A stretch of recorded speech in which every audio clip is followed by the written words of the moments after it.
From the bench to the bleachers, you are listening to the only podcast in Ontario that keeps you in the game. 5, 4, 3, 2, 1.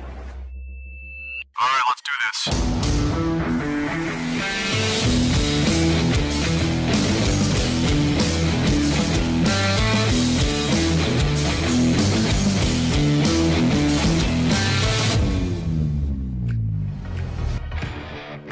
My next guest on In the Game is from Detroit, Michigan. He played his college ball for the Wolverines at the University of Michigan, and he won a Grey Cup with the Toronto Argonauts. He was also a coach with the Hamilton Tiger Cats.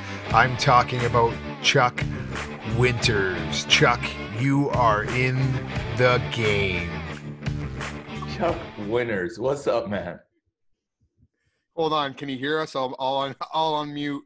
Everybody's unmuted. He's got the headset going and all. What a beauty, eh? Oh, dude, look at that beard. You look at my mustache. Look at that beard. What the hell? Whoa, is that JJ? No, that ain't no damn JJ with that mustache. Oh, dude, no. I told you. That's who. That's Chuck. This is my co-host Julio for the day. No, it's more like Pablo Escobar, brother. Hey, I was like, who's this guy with these whiskers on his face like that? You talking about me? Have you seen your chin? JJ, we're gonna have to get you some sauce and a comb to take care of that thing, bro. I may have one. I love it. Oh my God. Oh, that's beautiful. Are you guys still playing? Are you, Chuck? Are you still on the golf? Yeah, we're still on the course. We just I'm just fucking finishing and going like I think I'm in hole 9 or something. JJ, that's done. JJ, that's the cutest comb I ever seen. Nice and pink. Is that does that belong to the better half? Oh yeah, my daughter. Yeah. Hey, you look like Cheech and Chong. That's what you look like. Hey. All right. So my God, JJ. So yeah. Chuck, man, yeah, I appreciate you jumping on the show. Sounds like it'll be fun anyways here. You know, what better way to do this, than have JJ jumping on with me. Obviously, JJ brought you up to me. As soon as I kind of heard the name, I knew Toronto Argonauts. I also knew Hamilton Tiger Cats. So anybody that plays in the CFL is good enough for me. I won't hold it against you that it's University of Michigan. Yeah, please don't do that. I mean, you would have looked better in Irish gold and blue. So anyway, first of all, then I want to know the connection quickly with you and JJ first before we dig into you, Chuck. How did you actually become friends with this joker named JJ? You know what, man? Actually, a really good friend of mine is Jared. Introduced me to JJ. Me and Jared and I have been riding for at least about 20, 25 years, and a good friend of mine, been hanging out. And we always have a group of guys that we get back and either go to a Michigan game or just hang out. So JJ actually was along for one of the games we had went up for. I don't know if it was homecoming, but I know I brought a good friend of mine from up here, Chris. And we came down, and that's when we met. And, at the time, JJ, told me he was from New York. And I was like, man, this guy a really good guy, man. Really cool guy, good spirit. And ever since then, just been connected. We always, send each other a text. He asked me, hey, man, Chuck, you told me about you. He's like, oh, man, do you mind touching base with my buddy Chris, man? He got a show up there. I said, hey, at the drop of a dime, anytime. Anything for him, man, I'll definitely do it. Yeah, I think the three of us will fit in really good because, you played some pro football in Canada, Chuck. I played a little bit of pro hockey in Europe, and JJ watches pro sports. So we have we've got. So you think you're so funny, Chris, but that's not the case. You're a one-sport athlete. I played multiple sports. I played football. I played ice hockey. I played lacrosse. I played semi-professional rugby. So JJ, what sport did I play? So, well, it's kind of hard to tell. Maybe cross country. Well, but but I got paid. I got paid to play some hockey overseas, so that makes me a dual sport. Anyways, you know what? I'll let JJ off the hook, considering he looks pro. We'll give him that, right? The mustache, the mustache is almost 5 stars out of 5 stars. I love it. I agree. But so, I also want to talk about my connection with Chris, with Chuck is part of it too for me is he talked about Jared, and I just really appreciate these guys have known each other for years, going back to the U of M. But then for me, being the outsider and how they brought me in, and it's phenomenal. We talk about Chuck and we talk about everybody else, and it's just been great to know these guys and fit in. Yeah, man. Yeah, Chuck, I'm gonna have to agree with JJ. Probably is that. It's a little bit different in America than it is in Canada, and I'm sure you've seen that when you're living here. I mean, a lot of similarities, but it is different when you come or you're living in a city like Detroit, right, or in Michigan, because you see over here we don't care really about our college sports, right? Like we don't it's not like the States where it's Notre Dame, Alabama, Michigan. Like, I mean, I live for Saturdays. Saturdays I live and die for with my college football, where here you hear, University of Western, McGill. I mean, the names, right?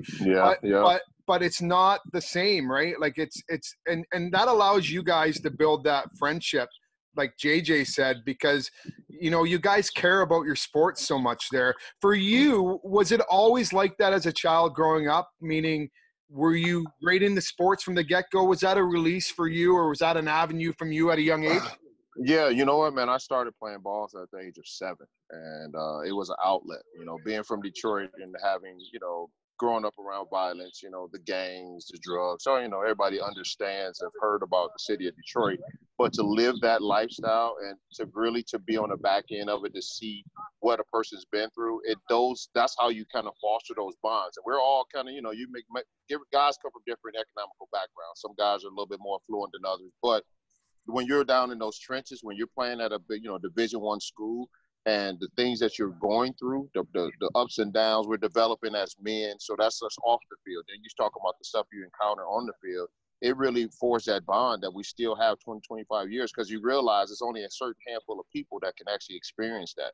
And then for me, I've experienced, sports was my way out. That was my vehicle to allow me to escape some of the things that I was dealing with in my own personal life as a young kid. But after, I understood that it was really a vehicle to be able to get me where I needed to be, I invested into the game. A person always told me, man, if you invest into that oval ball, man, you can go all over the world. And now, 20, 25 years later, I'm here in Canada. So that game has taken me all over from, the city of Detroit to Las Vegas, where I played semi-pro with, arena. Well, actually semi-pro, pro ball with arena ball there. I played in Detroit. I've been all over the world, as far as, all over the provinces here in Canada, all in the U.S. from playing football. So it was something that started for me at the age of 7. Yeah, and JJ and I talked a little bit about you and your path growing up. I mean, you kind of have a bit of a story at a younger age or through your childhood that wasn't the easiest. But you're also living proof that you are in control of your own destiny, right? Like you are in control of what decisions you can make. I mean, we always talk about a child that grows up with an alcoholic father or an abusive father, or, again, when we talk about racism in a house, you are in control of the man that you want to be and the path that you go on to some extent, correct? And I mean, you are living proof of that. You know what? I think that what opened my eyes up was that experience that I had at Michigan, right? If I would have been, if I'm still in that environment and someone never taught me anything different, if I never saw those experiences, I lived through Jared. Jared, was different. He had a mom and dad. There's dad played pro ball. You had a Monty Toomer. You had Mercury. So you had different individuals who had different economic backgrounds and different makeup as far as their, home environment. So, from Rod Payne, who didn't have a dad or parent mom, his mom passed away. Steve King's mom passed away. So we have all these different guys, man, and you learn. And so that helped me to become a better man, because of the fact that, I grew up the way I grew up. But once I can realize that my brothers are having a different lifestyle, man, I can live that lifestyle too. So that was the beginning stages. And then I traveled, and all my travels taught me, yo, man, just the block is not life, and that's what you always think is that the block that you live on is just life. And I don't think that regard, even when I'm here in Canada, I still look at, people only know what they see. And so when I was able to see different, it changed my mind and made me want to inspire to have different for my kids and my family. And that's all I ever wanted to do is not have and repeat the same cycle that was given to me. And that's how I was able to break it. But I'm not going to sit back and say it was easy. No, it definitely wasn't easy. I still have my, got to encounter my own demons and deal with my own issues on my own personal, but I feel like I'm a better man today because of those experiences that I had when I was growing up as a kid. Yeah, and I love that, Chuck. For me, I could relate, growing up in New York City and in Spanish Harlem in the 80s and dealing with a lot of, the racism and the poverty and running with, a gang and stuff like that when I was younger. The decisions that we make, really shape who we are now. For me, I got the opportunity, to go away to boarding school where I met Chris, in high school. And because of those opportunities and the people that I met, Canadians, and Germans and people from Spain, really shaped my world views, my worldview. And it gave me an opportunity to look at, how we could be better, do better for us and for the next generations moving forward.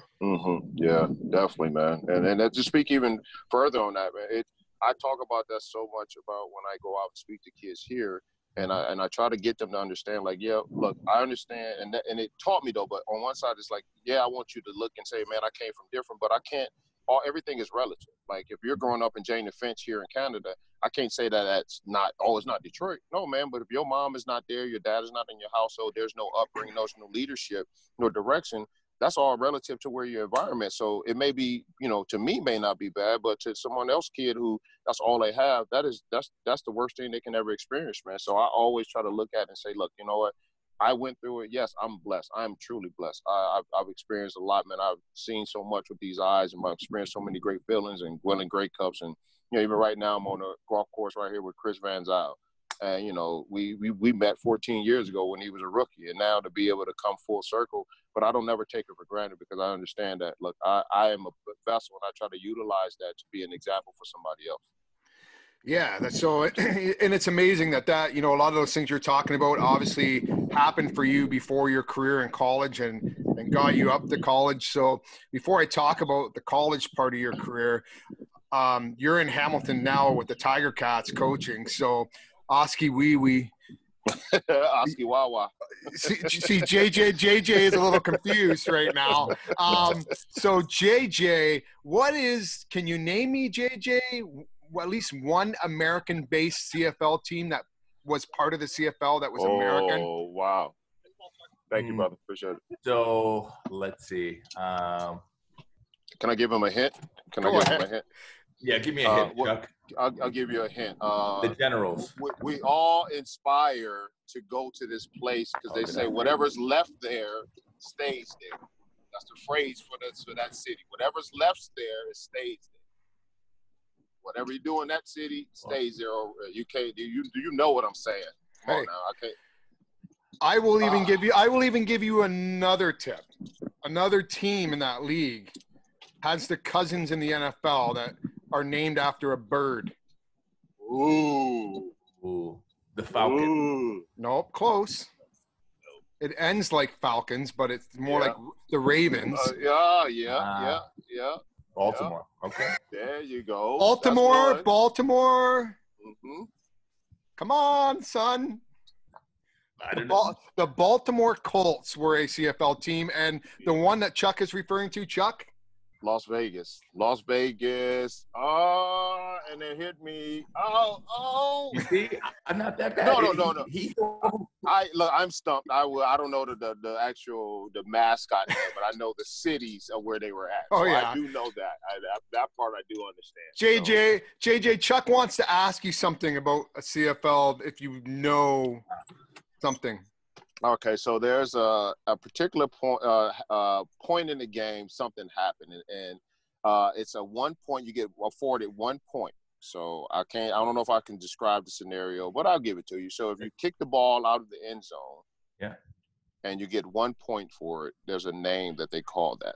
What is that name? I don't know. The touchback? I don't know. No, it's called a rouge. It's called a rouge. A rouge. No. JJ, you told me you were studying that stuff, man. Yeah, I was studying, Hamilton and the Wildcats and everything. But yeah. The Wildcats, huh? Okay. I like the Wildcats. Okay. Is it the Ottawa Mavericks? Is it the Ottawa Renegades, or is it the Ottawa Red Blacks? Ooh. That's a good one. I'm going to go with Ottawa Red Blacks. Oh, JJ, it's on the board. Okay. All right. We'll circle back around, JJ. I pulled that one right out the butt. So I figured I was either going to give you the Montreal Canadiens, the Montreal Alouettes, or the Montreal Expos. So it's the Alouettes. I know that one. Okay. Okay.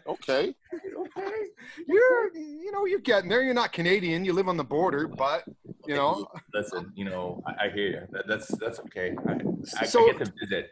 So Chuck, well, let's move on to through your high school football. So, I mean, obviously you got into it a bit with JJ and I about, the things that happened personally through yourself in a household as a young man, kind of.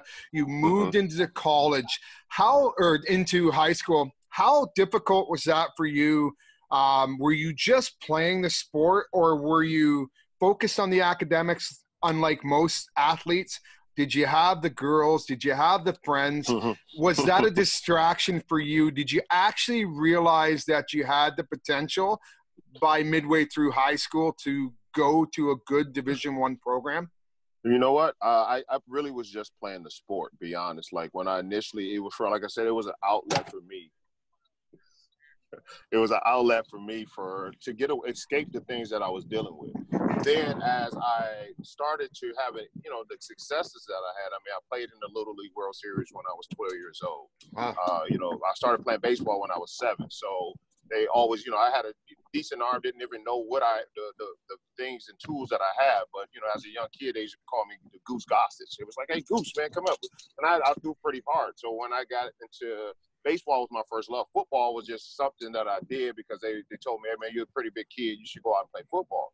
After I didn't realize the magnitude of my talents until I actually got into university. I didn't realize it. High school was just a blur. Like I think I was the number. I know I was the number 1 running back out of the state of Michigan. I could have been the number 2 running back out of the U.S. at my time when I was coming out. But really didn't have no clue that, these are the things and tools that I had. When I get up into Michigan and then I'm playing, with future Hall of Famers as Amani Toom and Ty Law and all these guys, then it helps you realize like, yo, man, I'm competing on the same stage as these guys, which you're just going through it. It's your day-to-day life. When you start to reflect, you start to realize that. So that's all what I try to teach kids now is like, look, think about the stuff you want to do and dream about it. That's the one thing I would say that I didn't understand the power of a dream. I didn't understand the power of that, like you're saying, chasing that goal, chasing the dream. I didn't have that. I was just playing the game. It was an outlet for me. So when I got to Michigan, I kind of had an inkling. I understood it. It was something, one thing I always tell people when we first got to Michigan, we all used to have an orientation. And we all sitting there, and it was myself, Steve King, Ty Law, Amani. I don't think Jared had made it yet. So it was maybe about half our class. It was 25 of us. And they go around and they ask you, hey, what do you want to do? Hey, what do you want to do with this, and while you're at Michigan? And, most of the guys would go and say, oh, I want to be a doctor. I want to be a teacher, whatever it is. Ty Law stood up and was like, look, I want to major in the NFL. I want to minor in the CFL. And then I'm going to play any other league if I don't get the chance to play there. And we all sat and looked at this guy, who's this arrogant freshman coming in here? And now you look 20 years later, this dude is a Hall of Fame. He's a 2-time Super Bowl. And now it puts in perspective, that's the guy who was chasing the dream. And I always tell my kids and use that as a story. Like, look, if you understand what you're going and what you're doing, you'll go and you'll delve into that, and you're going to pull back all the layers, and you're going to realize where you're at, and not just kind of go through the motions. I was lucky to kind of fall on the other side, because I started to kind of wake up a little bit or realize those little parts as I was at Michigan, to understand, like, yo, man, you do have some tools, you do have some ability. And that becomes with understanding of self-belief and believing in what you have. But once I left Michigan and realized what I had, when I started to play pro ball, it was that, which was a unique thing for me. That is when it really dawned on me what I had and the gifts that God had given. Yeah, you know, there's a fine line, right, between confidence and I guess arrogance, but you got to have a little bit of both, right? Because I mean, Yes. the combination of the two develops thick skin, like as an athlete, right? Like, and that allows you to overcome hurdles and obstacles, or I guess handle or deal with criticism. Correct? It does, yeah. And you know what? It's an understanding of really what you are gifted and the things that you have to bring to the table and how you impact the team. I understood, like, my abilities and the things that I did, the more I started to play and the more mentally I started to get stronger. The gifts were there. I was still doing the same thing. Even now at 47, I still can run around and jump around and catch balls and, train with my kids and still be in good shape. But it's the mental part, which is actually how you're able to stay in the game, because you understand that, like, it's ups and downs, but it's about the consistency that you bring to the game, how you have longevity. And that was the one thing I just always thought about. Like, I want to be consistent at playing this game, and the consistency comes with the mental part. But, I was a part of the Michigan, Colorado Hail Mary thing. And that was my example for me, was that when that happened as a kid, I'm, 19, 20-year-old kid, I'm thinking that the world is over, man, because all your coaches come down on you, you feel like you let down your teammates, you let down your fans. And then when you realize it, man, you've been practicing and playing over 10, 20,000 plays at that time, just from high school all the way up to this time. So how can one play dictate how you are and how you feel about yourself? So you realize you got to have that thick skin. And once I overcame that and realized that it's really about your consistency and the mental toughness, then it became something that we always talk about at Michigan. Like, now we do, even our boys when we're texting, is that mental toughness is something that we're still, even now, we'll go jonesing with each other, talking about each other, but it's from a loving place. And now you understand that's how you develop that tough skin. And that's just one facet. You can do it in many ways, but that helped me become a better, man, and also a better professional when I got into that level. So JJ, go ahead, Chris, go ahead, JJ. That's a great example, Chuck, about mental fortitude and resiliency. Those are things that you're talking about.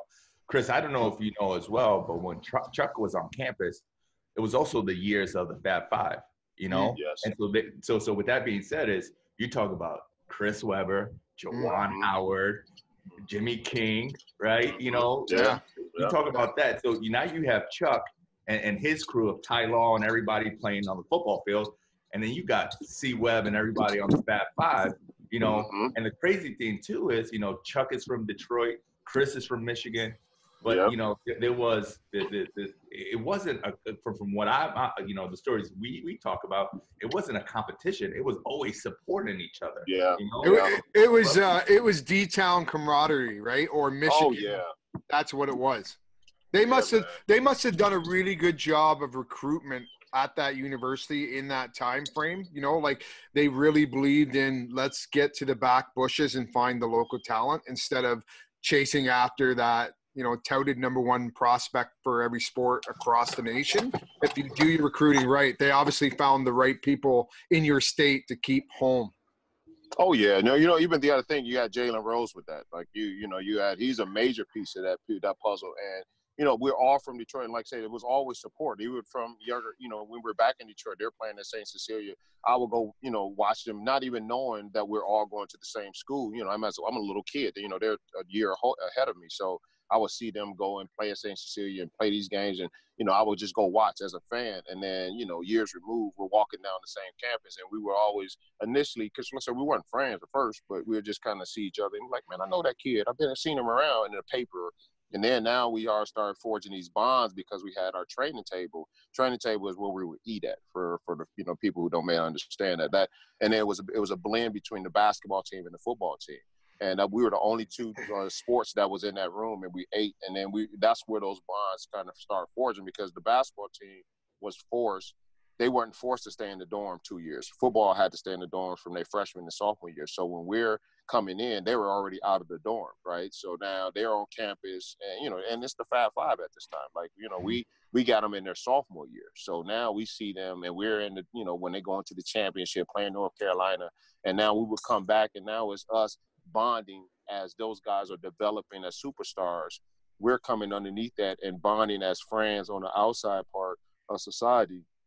And those bonds even still last to this day. I see Jalen when he was here with the Raptors. We would go out and hang out, go to Flutie downtown. I know Chris knew about Flutie. My kid is killing me about basketball, Chuck, because my little guy, he's probably only like 5 foot or 4'11", and he's skinny, little white guy, but he loves basketball. And he picked it up last year. And JJ, we stopped by to see JJ. JJ had some tickets there to go see the Pistons and the Raptors in Toronto. And I never seen a kid's eyes light up, one of my own kids even, right? Like just taking it in. And to me, with what we're currently going on with, not so much in Canada, but in the States with the racial tensions, I love the fact that my little guy looks up to African-American basketball players on the court. His favorite players are either mixed race or African-American. And to me, it's like I said, as a father, it's good to see, because I'm not teaching him that. Right.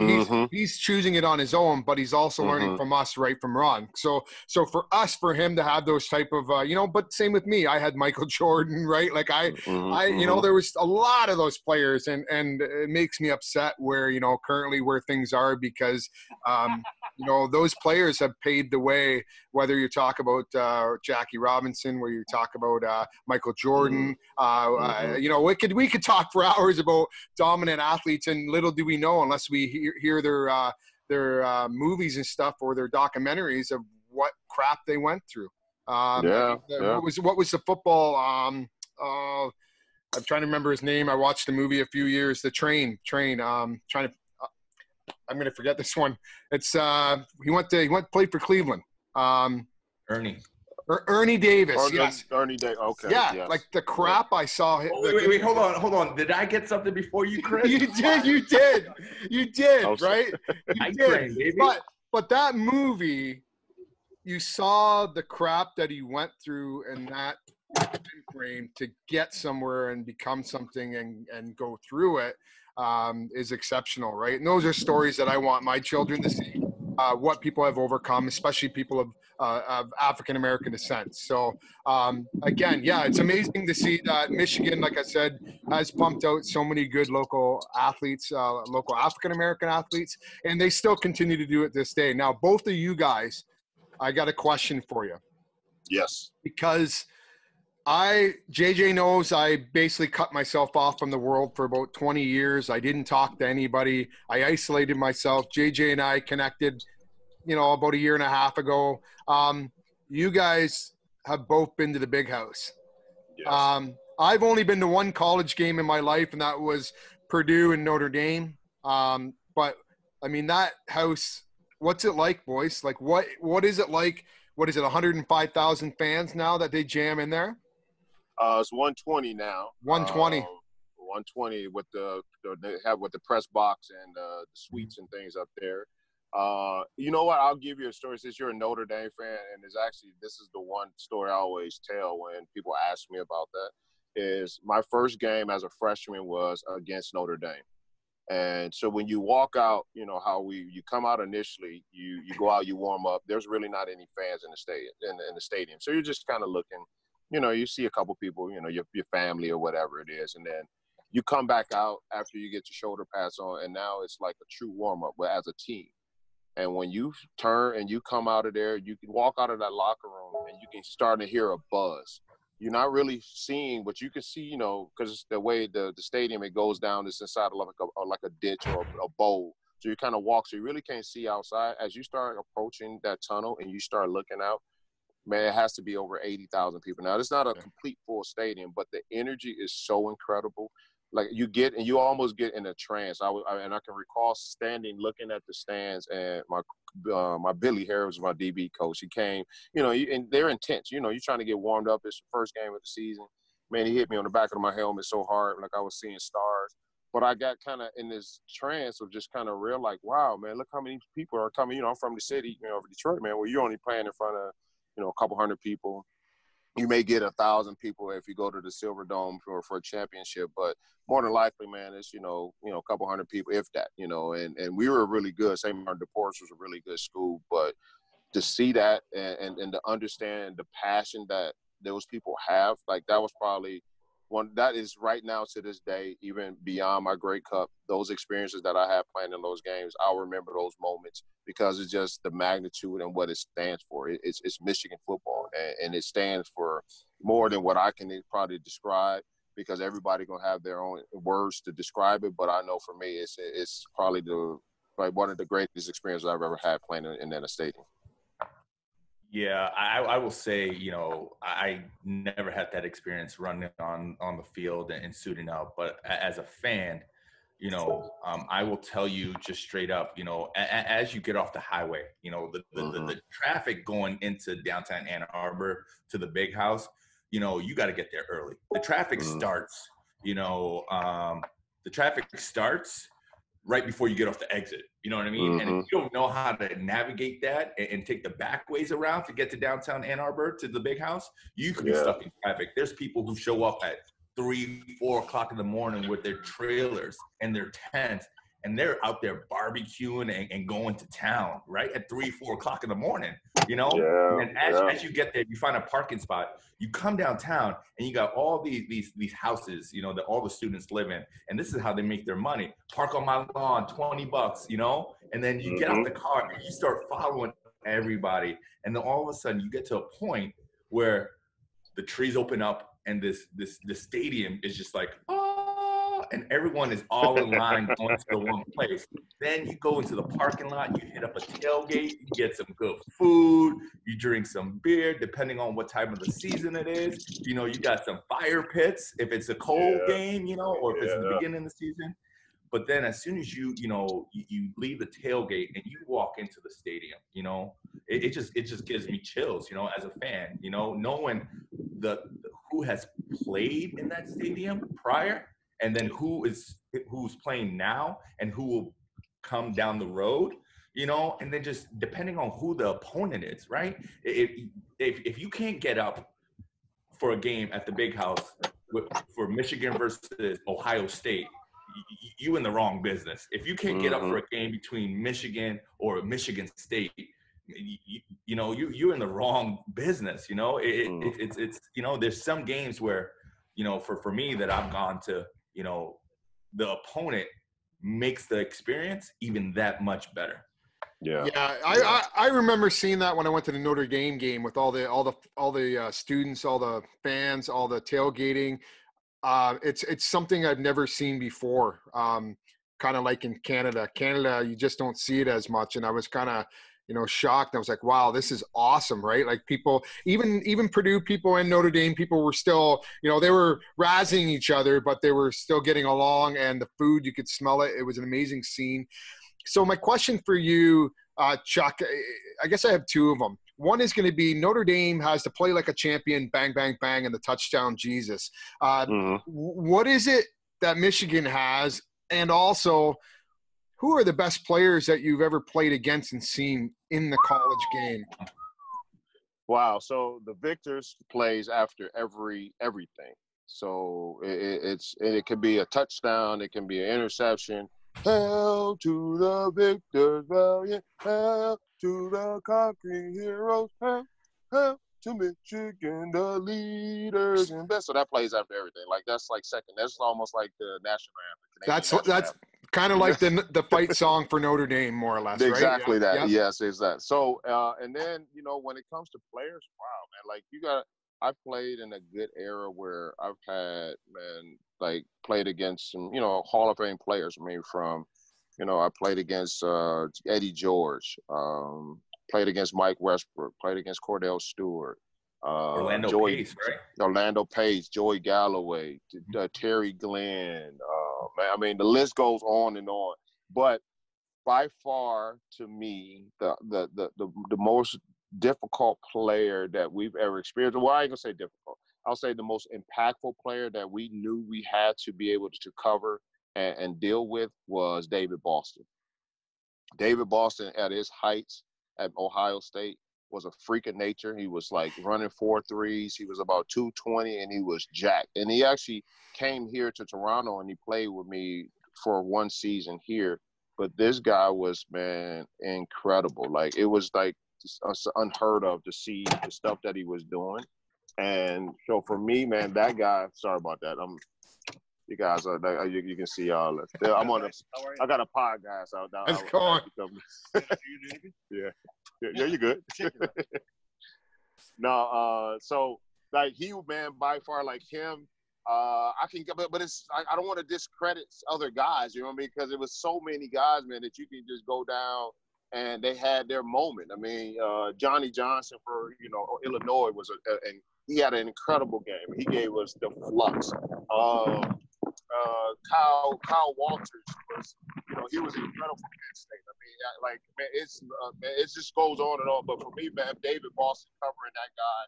Terry Glenn was super fast. And it's so funny that those guys, always Ohio State players. I mean, Michigan State had their players. They had Bill Coleman. They had, Tony Banks at quarterback. But David Boston, when he was at his height, man, just to be able to come and just what he did, muscular with his muscles and what he did, like on the football field, the speed, the understanding of the game, he was tough to cover. We had to double team that guy. And luckily, I had Charles Woodson on one side to be able to help me out with that guy because, like, he was just he was stretching the defense so much, man. But so if I can pick anyone, I definitely have to pick him. Cool. Yeah. So let's talk about Toronto a little bit. JJ, do you know anything about the, in Canada, it's kind of a legend or a myth known as the pinball. Right? Do you know anybody about? Do you know about pinball, JJ? He's good. No, I'm Googling it right now. Pinball Clemens. Ooh, he's him and I get JJ. I'm gonna shock you with this guy's name next too. Him and Doug Flutie were probably two of the greatest, players when I grew up that I watched in the CFL. Both had played for Toronto. But who's Doug Flutie? You're joking, right? Okay. Yeah, I know. Okay. He was a little. I think he was a little guy who threw that 80-yard Hail Mary for Boston College in that one little game there, right? Yeah. But do you know why they call Michael Pinball Clemens? Do you know why they call Michael Clemens Pinball? Is he frozen or is he thinking? I think he's thinking. Yeah, I'm here. So I can answer that. I didn't know if you're asking me or Chuck. No, I'm Chuck knows. I mean, Chuck knows. Chuck knows. I mean, if you're so was he a running back? Yes. Because he's a running back, people would just pinball off of him when he went to the holes. Maybe it's the other way around. Yeah. Yeah. They called pinball up those guys. Yeah, he would just come in and he was short and stocky, right? Like compared to, but yeah, he'd come into the hole and it'd be like JJ literally would be like bing, bing, bing, bing, bing, bing, bing, and then he's gone for 20, 30 yards, touchdown, right? So yeah, so I thought I'd get you on that one. Speaking of Toronto in the playing days, like you did win a Grey Cup, right? So question. Oh, you got a question, JJ? Yeah. So he's like, Detroit's Barry Sanders, right? Yes. Yeah. Yeah. I mean, in the CFL, yes. Barry Sanders to me, even me being Canadian, I'm not going to judge him because you, as an athlete, call your own time to walk away from the game. But to me, I think Barry Sanders is one of the greatest running backs in the game. Period. I mean, by far. Yeah.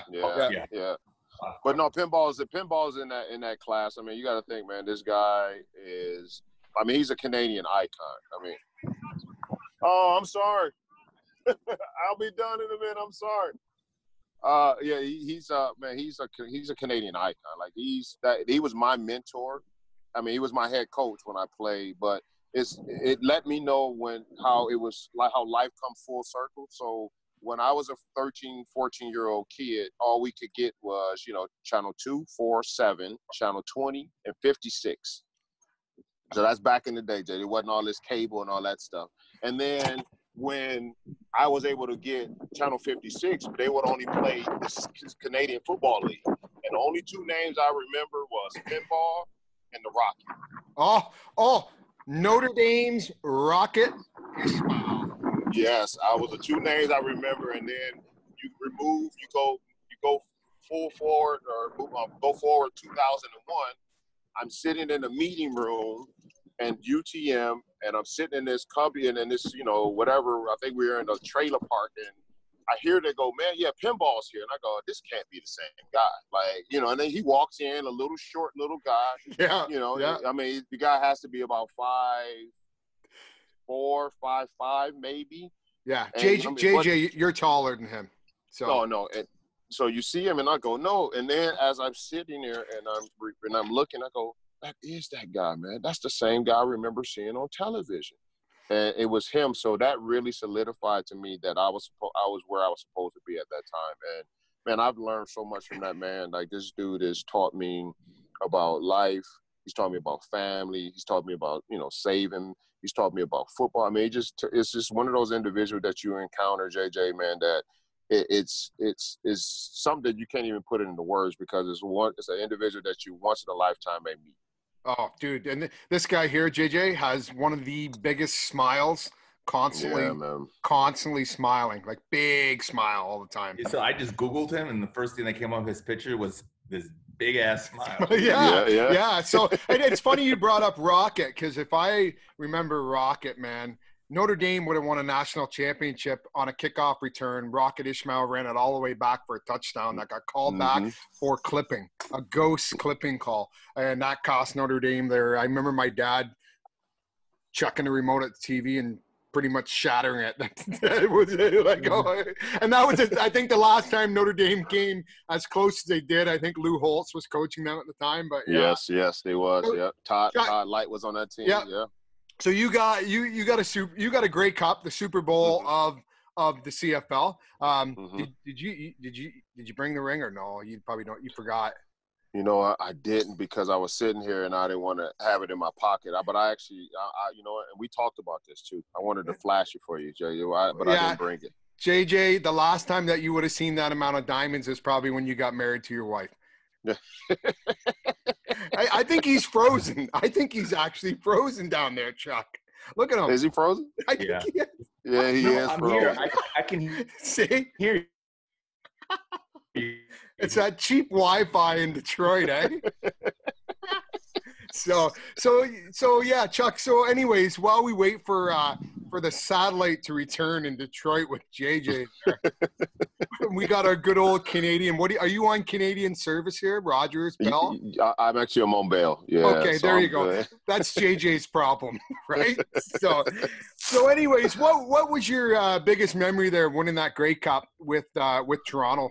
Oh man, you know what? I had my group actually memory. The best one was the day before. So I mean, you always have the memories of the game and what you did after in the locker room with the trophy and all that stuff. But the day before, we sat and pinball was always unorthodox stuff. Like we, even with because Rich Stubler was our defensive coordinator, and then they just kind of had a unique way of doing things. So before the game, it was a game called bat ball. So you had a soccer ball that was almost like deflated, right? So then we'd have a baseball bat. So we had a team bat ball game. So it was the offense versus the defense. So you got Michael Bishop, who, is a baseball guy. Damon Allen was a baseball guy. Then you got myself. I played baseball. Steinauer played baseball. So we got all these guys, and we're thinking, it's a real competitive baseball game. Defense, we would do it every day before the games were over with, but before practice. We would go out every day before practice, play bat ball. The offense started to get into it on the Grey Cup the day before, and it was probably the most intense bat ball game we had the whole season. I mean, these guys, when we were, diving for balls, and and pinball had to kind of calm the thing down because of the fact it got so competitive, man. But that was my fondest memory because that was the one time where we won. We left from that day. We knew we were going to win that game. Like, it was nothing because of the bond that we had as a team. Like, it was really, guys were really living for one another. And, especially at the time, Damon was coming, on his way out, had been playing 22 years or whatever it was at the time. And we wanted to win for him. And to have him go out the way he did, winning that Grey Cup and, MVP of the game, that was the only thing that fueled us, man. But that bond what we had from Mike O'Shea was our linebacker, Kenny Wheaton, Michael Fletcher, Adrian Smith, Clifford Ivory, Antonius Bonner. I mean, I can keep going on and on. Like, it was a really sound group of guys, man. And a lot of those guys still to this day, Kevin Iben, are impactful in the CFL as coaches now. So that lets you know the fabric of what those guys meant. And that right there was those memories, man. We always talk about that bat ball. Those bat ball games were so fierce. But that one particular one before the Grey Cup was incredible, man. And that was the bond that we built, and that carried over to the game. That's which I believe helped us win that game.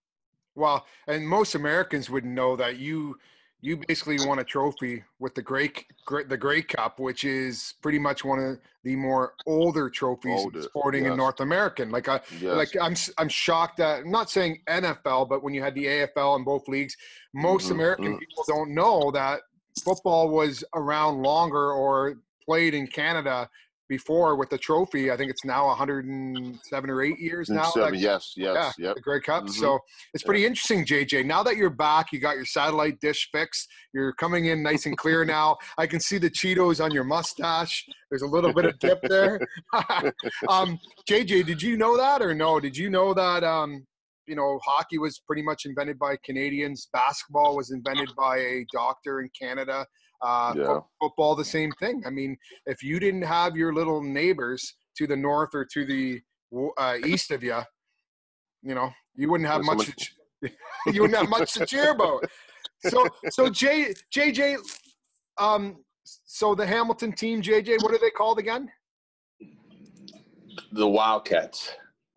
So now, Chuck, you are currently coaching the Wildcats in Hamilton, and they used to play at a stadium called Ivor Wynn. I showed Chuck a picture of my dad when he was a very young guy there at Ivor Wynn. They moved into Tim Hortons Field now is the new stadium. I haven't been there yet. I've driven by. Wow.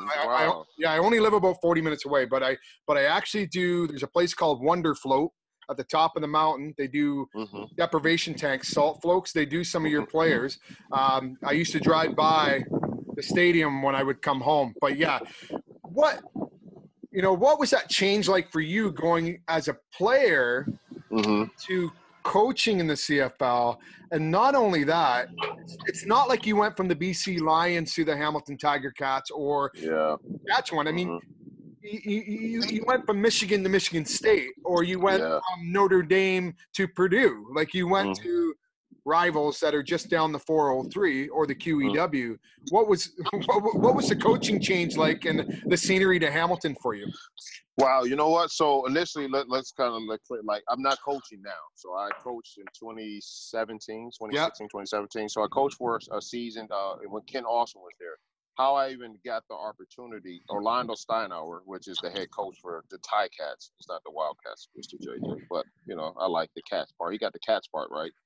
Seriously, I'm just thinking about Goldie Hawn and I get it. Ruby. Yeah, I get it. Yeah, you know what I'm talking about. I get it. So I was the defensive coordinator over at Hamilton, and we always talked about it. We were close when we played, and we always still continue now to keep their bond and communicate with each other. And we always just talked about just working together. All right, man. He was always wanted to coach, and he presented the opportunity to me. He said, hey, look, Chuck, would you be interested in coming in? And, we had a spot for you for assistant defensive back coach. And I said, oh man, I love the opportunity. I was actually transitioning from, I used to work at youth corrections. I used to work at a recreation office for a maximum security jail for youth. The Roy McMurtry Youth Center here in Brampton. And after that, I was transitioning out. I really wanted to invest in myself and my abilities. And I was actually, so I have a business now. It's called Athlete Training Ground, where I have my own gym and train athletes and train kids and, professional athletes. So at that time, I was actually transitioning to that. And then this opportunity to coach came to me. So, it was really how I looked at it, broadening my brand, as a player, now as a coach, because I'm like, you know what? Yeah, Ticats, the rivalries, those things, but man, it's really one big family in the CFL. You just transfer jobs, right? I mean, so yeah, on one side as a fan, it's competitive. Yeah, they are our rivals down the road. When you're playing in those games, I've been many times where it's been some all-out brawls. Kojo, I do. I can keep going on. With some of those football guys from the Ticats, and we used to it used to be. You really had a hatred for those guys. But then as you kind of grow older and realize this is a business, like you attach yourself to a CFL brand, which is bigger than all of us. And now for me to have an opportunity to go coach and wear another brand, now that's just broadening my brand as Chuck Winters. And so that's where the opportunity came from. So when I walked over there, it really was, I was, so I retired in 2009. So, those relationships that even I had forged when I was playing as a player really were gone. But the connection was Ken Austin, who was our offensive coordinator when I was with the Argonauts. He was a head coach. So now you have him, you have Osteinauer, who's the defensive coordinator. Then you also have, Jared Baines, who was with the the Argos back in the day. So it was like players were switching over. So it really felt like home for me. So when I walked into it, I knew what I was getting into. I understood the ramification of what it was. And even I always tell this story. So I did Huddle Up Against Bullying, which was a Toronto Argonauts staple. They always have a community program. Our community manager for the Argos, we were really close. When I left and went to the Ticats, he took offense to that. We stopped talking for a while because of that bond you were talking about, because of those, those rivalries and how they feel. Like it permeates beyond just the playing field. It goes into the front office. It goes to ownership. It goes to fans. It permeates the whole fabric of it. So that part of it was when I really understood, like, wow, man, I am impacting some people on one side, but on the other side, I looked at it, I was building myself and broadening my brand as an individual, because this is a profession. Like, I'm a coach. Like, I love working with people. So it was like being able to give that back. I had to take away that thought of like, oh, I'm going to the enemy. I'm going, no, it's a business move. And that's how I looked at it. It was a business move for myself, for my family. And luckily it was right down the road. I'm out in the Halton area. So, Hamilton is right down the road. So it really wasn't a big move for me. It was actually a transition for me to go from what I did to now where I'm at, with my gym and doing the things that I do now. Well, gonna have to get JJ to swing into town. Every time, do you drive home, Chuck, or no? Always drive home. Okay. I flew home once, and I didn't like it because I was sitting. Now I got to rent a car. Now I can't move like I want to. I drive home every time because I can be able to go see. I got, it's home, so I got cousins, I got friends, high school friends, college friends. So I'm always on the go. I'm always dropping over people's house. So I make it a point to drive home. But it's a nice drive from the 401 down to Detroit, right? Oh yeah, it's a straight shot. It's 2.5, 3 hours. Some people depend on how fast you drive. We should connect and go to a Brampton Beasts game if you're in Brampton. I should get JJ to come. He doesn't want to drive though. He wants to fly into Toronto every single time. I told him just drive to my house. I'll pick you up and we'll go. Right? No, Chuck. What I've also said is I want to take the train, so I don't have to worry about drinking and driving. So at least at this point, I'm on a train. I'm getting, having fun, and not even have to worry about Canadian cops. That's a good call. That's a good call. So Chuck, I want to ask you like one more question about the, about the CFL, and then I want to talk a little bit more about Michigan or Detroit with both of you guys. Chuck, so at the end of your playing career, and it would be when you coached. I mean, I had another guest on the show earlier in the year. He's from my area where I grew up, Shane Bergman. Do you remember that name, Shane Bergman? Shane Bergman. Calgary Stampeders. He's a little bit. He's older than me, or he's younger. He'd be younger. He'd be younger. He's younger.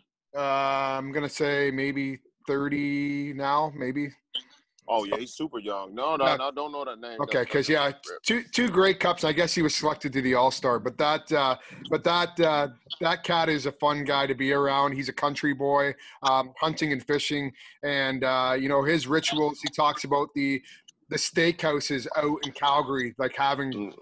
Right? What was your favorite meal in the CFL? Was there a certain place that you like to go to eat, or did you just have a certain, regiment or routine before a game, or was there something that you absolutely loved in Toronto or Hamilton where you would go and eat? You know what? My main thing is I would eat at home. Like especially when you're at home, you always just take in whatever you have in your own kitchen and stuff. But on the road, we always went to Earl's. I don't know why it was just that was just the place to go. And then as we started, actually later in our years, we as a team, we start having like catered food. We would go to a restaurant and we would sit down as a defense, as a team, and start doing that. So, but that was really only in Saskatchewan. Calgary, we wouldn't do it. We would have stuff catered in. So it was really how they gave it to you, where it was you was on your own. They wanted you to have that freedom. So it was kind of most guys just, would just kind of pick up so that whatever your ritual was, I mean, for me, it was just really, I knew what I loved to eat for myself. In the morning, I love my oatmeal. For afternoon, I always try to put some pasta or some kind of stuff like that in my system just so I can have those carbs. And then, late at night, where if it was something I wanted, something light, and then the day of the game, it'd be kind of the same thing. Get up and have your breakfast. Most of the games are played at night. So it was kind of a routine. Once you found that whatever place that was, and it changed each time. Like I say, especially when it seems like when you go back, we always stay at different hotels. It was never the same spot. So now you just learned in a different part of those cities. So yeah, that's how it was. But at Michigan, it was different. Like clam chowder and steak and potatoes is always. That was a meal every time. Like if you ask any Michigan guy, you'd be like, man, what you have for your pregame meal? It was always clam chowder. We still, everywhere I go, I'm always inquiring, like, where can I get some really good clam chowder? Just because that's how we were built, when we were younger kids. So, but yeah, meals. I got cans of that stuff upstairs. I know it's not the good homemade stuff, but clam chowder, yeah, I'm huge with that too. Hey, but we share a long border from East Coast to West Coast, a very long border. JJ, like, do you know how many teams are actually in the CFL? When you think of your country, East Coast to West Coast, it lines up with us. How many teams are actually in the CFL? I will say, because you go all the way from Vancouver all the way to Nova Scotia, I would say 15. No. Well, and you know what, JJ, like you brought up Nova Scotia, and the biggest thing is they are trying to get a team, I think, out in Halifax or Nova Scotia. Yeah. Which would make some sense because you're going as far as like Montreal and Ottawa. If you hit Toronto, Montreal, Ottawa, and something out east, then go all the way back. That's what they're trying to do. You know what? I'll even Google it because off the top of my head, I don't know if I can remember how many teams, but 9 teams. Is it 9? Yeah. 9 yeah, it's 9 teams. So that travel is a lot different than having 32 teams in an NFL or an NHL or Major League Baseball. That is what makes the CFL unique. Hey, Chuck? Or yeah, it does, man, because you play a team 3 to 4 times a season, so you kind of get to know what these teams are about. You kind of know, how they're built once you get those first 2 games in. But you got to think, it's hard to beat somebody on 4 consecutive times, right? So they always come with a different wrinkle. So when you're introduced to a team in the beginning, they'll play them in the preseason. And then, they'll see, they won't even actually execute the plays that they're going to play during the season. So it's just kind of, you got to know, kind of understand who the coordinator is. And it's a small circle. Once these coaches kind of get going around, you kind of know how he's, what his fabric is, how he's built, how he likes to play, call a game. So you kind of learn from the coordinators more than you do the players. But yeah, so to name all the 9 places, just so we got Saskatchewan, you got Calgary, BC, Edmonton, Ottawa, Toronto. I'm missing 2. I said Hamilton. I'm missing 2. Thanks. Appreciate you guys. I got 2, missing 2. I said. Did you nail both Saskatchewan and Edmonton? I said Saskatchewan. Okay, so let's go. Let's go West Coast. It would be Vancouver, the BC Lions, right? Edmonton. Edmonton Eskimos. You have the Calgary Stampeders. Yes. Did we get all the way? Winnipeg Blue Bombers. You didn't get. That's it. Winnipeg. Yeah. And then you got Hamilton. Then you got Toronto. Then you got Ottawa. Then you got Montreal. Where are we missing here?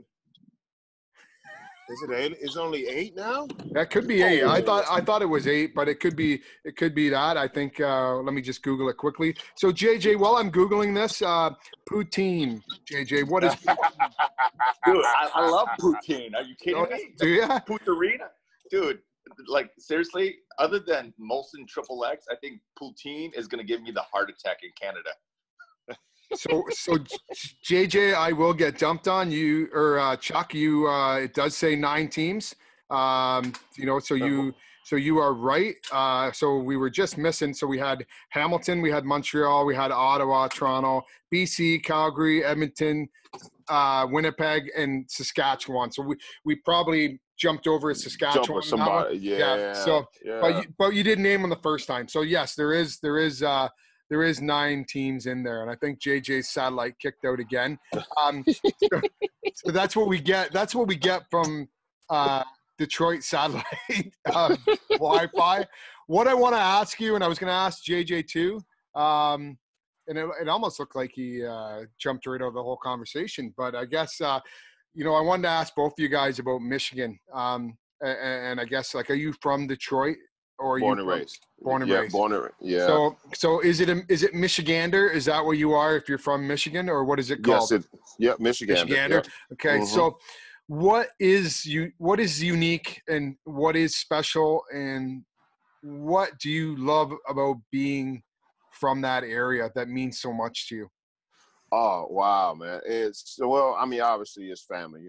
That's the first thing that comes, but it really just the upbringing, the toughness. Like you understand how to, salvage the things that you've been dealt. So whatever that is, if it's no parents at home, if it's, drugs environment, whatever it is, you just learn to maneuver and navigate within those situations and then it teaches you. And that's the one thing I always say, man, I was taught firsthand what I didn't want, because I experienced those things, even though some people may call it negative, but those things teaches you firsthand. I don't have to watch it on the movie. I don't have to read it in the book. I experienced that I don't want to, be addicted to drugs. I don't want to be, selling, drugs on the street. I don't want to be, whatever those things, the list can go on. And that's one thing I always thank the city of Detroit, outside of, the beautiful things that's about it, because it teaches you about hard work. It teaches you about, just putting your head down and being humble, all those things you have to be, because on the flip side, you see the alternative. You see, if you're flashy, if you're sitting around and you're not humble, what also that can get you as well. So it taught me a lot, man. It taught me, about, that to always look on the other side of things, never take whatever's been dealt to you. And that's just life. It just says, okay, these are the cards I've been dealt. What do you do with it from this point moving forward? And that's what I always do, man. And I look at the city of Detroit as it fostered the man that I am today. I can look at it and say, look, even though, Canada is a great country, it showed me man, the things that I was built and how I was built from that city made me the man today. So now I'm willing to open up and give back, because that I didn't have the things that I wanted when I was a kid, but I can give those type of dreams and hopes to a kid just from my experiences and sharing that with them. Do you find things different from? Huge, great, hugely different. Just my kids growing up in multicultural, culturalism, just understanding how to deal with different people. Like, and that's something that's second nature to them. They grow up and, now they're, having all different types of nationalities in their school. And now that's something they don't have to, as a kid in Detroit, all I knew was African American. All I knew was black. I didn't know anything else because that's all we grew up around. So now my kids can communicate from it. If it's white, black, Chinese, whatever that is, they understand, they have those friends and they can communicate with them. And so that for me is the greatest thing to see, is like the differences and appreciate it. Now, I know that there's a huge difference between what I've experienced as a kid compared to what I'm experiencing now. And to be able to share that and give that to my kids, that's really what you want as a parent, is to do better for your kids. And that's kind of that's how I live my life now. So I'll ask you one more question, Chuck, because it's been about an hour and I want you to get maybe hitting one or two more balls before the end there. So if you could change anything, would you? And is there any advice, and whether it's a young African-American man coming up or whether it's just a young athlete coming up, no matter what the skin color is there anything that you would change with your life? And is there any advice that you can give to a young man who's struggling or coming forward as a young human being, not even just an athlete? You know what? I really wouldn't change anything. I've been blessed. I mean, I have a beautiful wife, 4 kids that, I love dearly. And that to be able to have the things, those experiences, may they be negative in some people's eyes, I look at them as opportunities for me to grow. So anything I would just kind of look at it and hopefully that I could be more understanding of the situations at a younger age. But changing anything, I would definitely do that. But advice I would give to a up and coming anybody individual is learn how to dream. Like, learn to have a passion for something, because once you have a passion and you really find your purpose in life, then that really life makes sense to you because you're going after something. And that kind of goes hand in hand with, if I'm focused on, that goal, now all my efforts and everything that I'm doing is going towards that one particular goal, instead of just kind of experiencing life. And I was, lucky to be able to, go down a path, but really not have a clear understanding what I was looking for, but land on my feet and have the experiences and the successes that I did have. But it was because I surrounded myself with good people. My circle was real good. My family was strong, and I had the support. Even though my upbringing, like I said, not having a dad, my mom was there only, was my rock.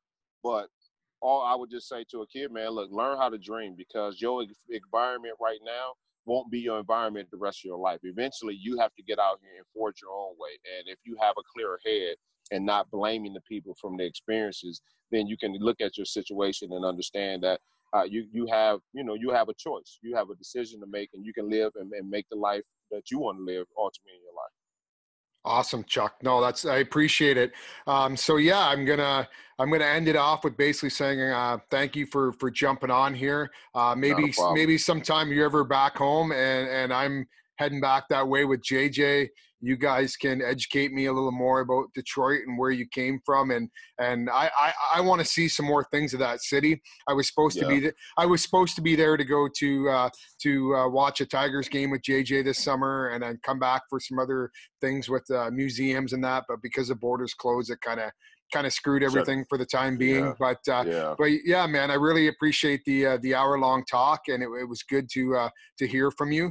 And sadly, JJ, didn't live up to his end of the agreement. He had a 2-hour block session there in his book, and he screamed at us about timelines and deadlines, and he bailed out. and he bailed, right? So typical JJ. So maybe one day we'll all be together in Detroit, and we can jump on that bailer and razz him a little bit.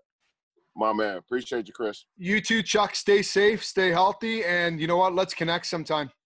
For sure, definitely. We'll talk soon. Thanks, man. Take care. No, you too, bro. Yeah.